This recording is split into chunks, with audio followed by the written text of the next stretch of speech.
Scout first impressions after a 3-player game. Evil Jeff took it. Zuper John over here, Fenny Rob over here. I feel like Zuper John took it in the bad place. Yes, in the he shorts, did. yeah. Yeah, he sure did. Okay, well, I've heard all kinds of hype about this game, and I do enjoy an Oink game. I love startups. I love deep sea adventure. This game did not disappoint me. I think the whole concept of having a hand of cards that you can't manipulate except for to turn it one way or the other is brilliant, actually. And it feels very, I don't know, almost like a war game. This feels very aggressive, the way you're trying to set other people up to give you points. Yeah, I agree. It's really not a war game, but it definitely gives you a little feeling of that. And part of that comes from the strategy of, as you're playing your hand, you can only play them in a series.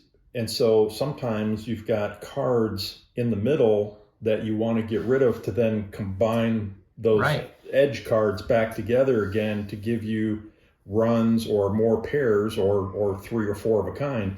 And so you're trying to entice people to play certain things, and you're trying to anticipate whether, so it's very tactical. You have to give almost, but it's to strategic in right. A It's almost way. Elastic in a way. Yeah. You have to surrender maybe to scout and get something in position on your card, on your. There's a good balance here, I think, between it's what you get at the start is absolute luck. Mm-hmm. Now you can flip it one way or the other, but there's only 2 possible combinations when you start. That's pure luck. How you play what you're dealt matters. Now someone else may have a very good hand, and how they play that is, you just can't outplay that. There's some things you can't overcome. Kind of like being born the way I was, I cannot overcome. I cannot dunk a basketball. Right. Can't do that. Right. Nothing I can do about it. Even though you're 8'6", That's is right. real weird. I can Really shoot weird. 3-pointers, nothing you can do. But I can't overcome certain things. But the game does have some mechanism for, if someone makes a mistake, you have an opportunity. So I think this is a good balance between, I got a lucky draw and I played my hand very well.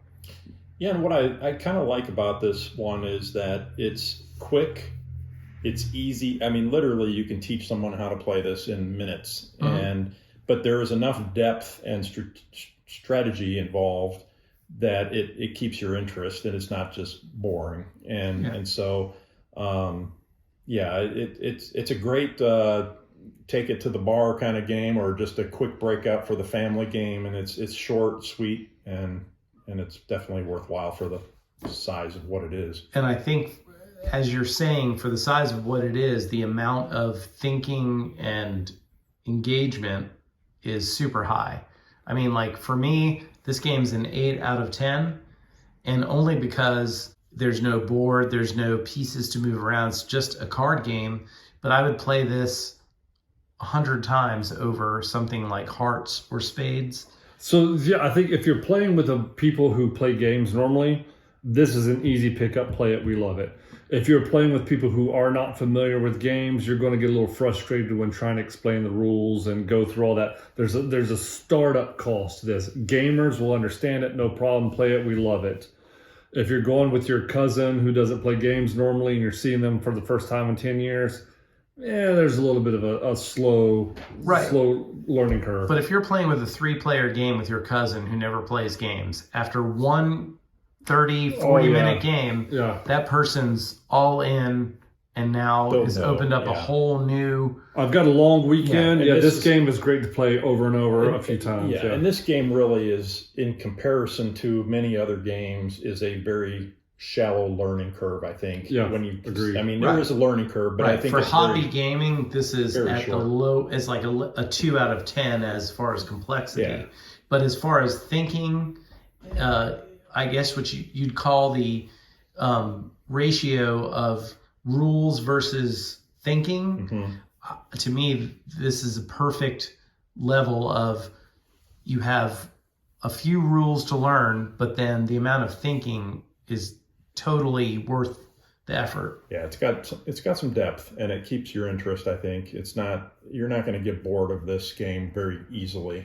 So I will say the one caveat to this game is, for example, at the end of round 1, I knew there was very limited chance I had a chance of coming back. Right. Well, It's hard I to mean, catch So up. that's maybe you can take down the leader. yeah, that's it. I could maybe try to do it, but more than like even with 3 players, I can't reach Jeff. I was down by 10 at the beginning Yeah. at the first round, and I lost by 5. Yeah. So I did make a comeback, but that first hand, he went out Yeah, early. That is a good point, Big- John. big It's jumps hard are to catch, hard to it's hard to overcome. catch up. Yeah, there's not a catch-up mechanism on this. But then again, it is a very short game, so it's not like... There you go.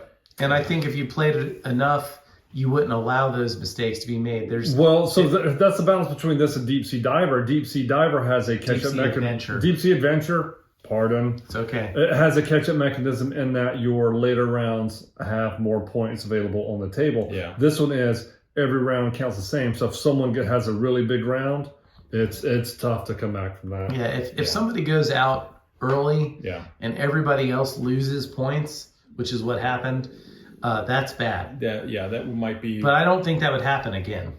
No, right. Yeah, I think that Played the best I could, Rob. Come on. This was our first playthrough. Super so. John is very bad at games. That's true. That's true. Well, I think a lot of times the hype that comes along with the game doesn't measure up. This game certainly has plenty of hype, but I do think in this case it's worth it. Very, very good design. Let's see here. I can't pronounce this name. This is a good intro game. I think I don't want to go play something 8 hours. I don't want to play 7 hours or whatever. This is a good intro game for somebody to start thinking about strategy. Mm-hmm. It's a good balance between I'm playing the hand that's dealt me, and also I want to think through things a little bit. I think that the people in our game group, for instance, our wives, would actually be able to play this game and would enjoy it competitively, and also the fact that they don't have to sit through a 20-minute rule intro. Exactly. The question though is, would they love us? And you're not personally attacking. That is one something another. that we're not equipped to do on this channel, but there are plenty of channels out there. Well, that is our thoughts on Scout. I know, right? I give it a thumbs up, 8 out of 10 for me. Very good game. Thank you for watching. Please like this video and subscribe to the channel.